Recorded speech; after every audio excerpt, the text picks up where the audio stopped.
Aqua రైతుల సమస్యల పరిష్కారంలో భాగంగా సిపిఐ రాష్ట్ర కార్యదర్శి కామ్రేడ్ ఈశ్వరయ్య అంబేద్కర్ కోనసీమ జిల్లా రాజోలు నియోజకవర్గంలో పర్యటించారు. జిల్లా కార్యదర్శి కామ్రేడ్ దేవా రాజేంద్ర ప్రసాద్ ఆధ్వర్యంలో చించినాడ బ్రిడ్జి వద్ద ఘన స్వాగతం పలికారు. నియోజకవర్గంలోని పలు గ్రామాల్లోని అమరవీరుల స్వతంత్ర సమరయోధుల విగ్రహాలకు పూలమాలతో సత్కరించారు. చెరువులు పరిశీలించి రైతుల నుండి సమస్యలు అడిగి తెలుసుకున్నారు. అనంతరం ఆక్వా రైతులతో సమావేశం నిర్వహించి ప్రసంగించారు. ఆక్వా మేతల ధరలు తగ్గించాలని, పండించిన రొయ్యలు కనీస మద్దతు ధర ఇవ్వాలని, రైతులందరికీ యూనిట్ 150 పైసలకే విద్యుత్తును అందించాలని, ఆక్వా రైతుల సమస్యలను పరిష్కరించేంత వరకు భారత కమ్యూనిస్టు పార్టీ సిపిఐ ఆధ్వర్యంలో రాష్ట్ర వ్యాప్తంగా పోరాటాలు చేయడానికి తాము సిద్ధంగా ఉన్నామని ఈ సందర్భంగా ఆయన తెలియజేశారు. నిధులు ఇంత పెద్ద ఎత్తున ఆక్వా రంగంలో నుంచి ప్రభుత్వానికి ఆదాయం వస్తే మరి మన ప్రధానమంత్రి ఆయన ఏ చెప్పినా కూడా వింటా ఉన్నాడు.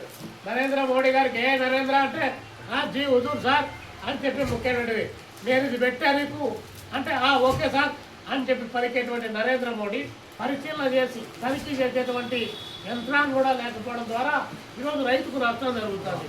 కాబట్టి తెచ్చినటువంటి ఇతరులకి తెచ్చేటువంటి రొయ్యలు సరైనటువంటి లేవు, అవి పండిన తర్వాత దానికి కావాల్సిన లేవు. అదేవిధంగా రేట్లన్నీ విపరీతంగా పెరిగిపోయాయి. పైగా ఇప్పుడు అంతర్జాతీయ మార్కెట్లో అందరికీ తెలిసినదే. ఈ నేపథ్యంలో మేమైతే రైతులతో కలిసి కూర్చొని మాట్లాడిన తర్వాత మీరు చెప్పేటువంటి అంశాలన్నీ విని రాష్ట్ర ప్రభుత్వానికి ఆల్రెడీ ఒకసారి విజ్ఞప్తి చేశాం.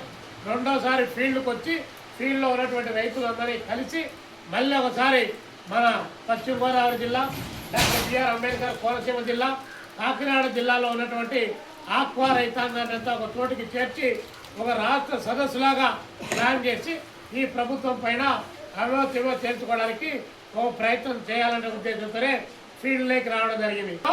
ఇక్కడ ఆక్వా రైతులు చాలా ఇబ్బంది పడతా ఉంది. దీన్ని ఆదుకోవడం ద్వారా ఇది కేవలం ఒక రాష్ట్ర ప్రభుత్వంతోనే అయ్యేటువంటిది కాదు.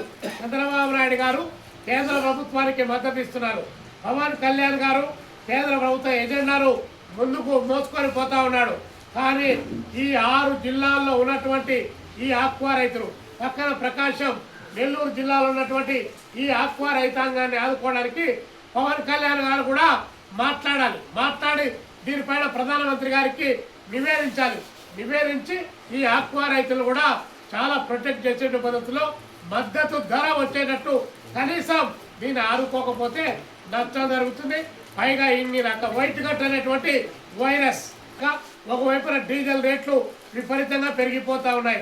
కానీ చిన్న సన్నకారు రైతాంగం చాలా తీవ్రమైనటువంటి ఆవేదన చెందుతున్నటువంటి నేపథ్యంలో ఈ యొక్క క్రాప్ హాలిడే అని చెప్పి ప్రకటించక ముందే ఈ రాష్ట్ర ప్రభుత్వం ఆక్వా రైతాంగాన్ని ఆదుకోవాలి. మీరు అధికారంలో ఉన్నారు, 164 మంది ఎమ్మెల్యేలు ఉన్నారు, 23 మంది ఎంపీలు కాలబడి ఉన్నారు, మంత్రులు కాలబడి ఉన్నారు.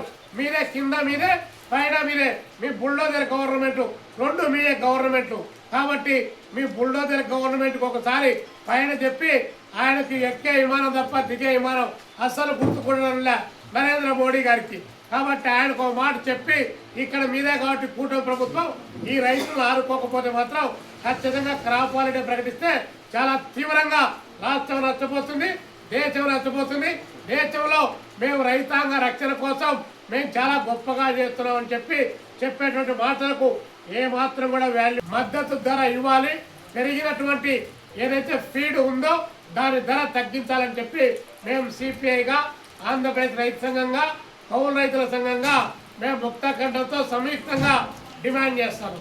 ఈ డిమాండ్ నెరవేరడానికి మేము త్వరలో ఇక్కడ కూర్చున్నటువంటి నాయకత్వంతో కూర్చొని కాకినాడ కేంద్రంగా ఒక సదస్సు నిర్వహించబోతున్నాం.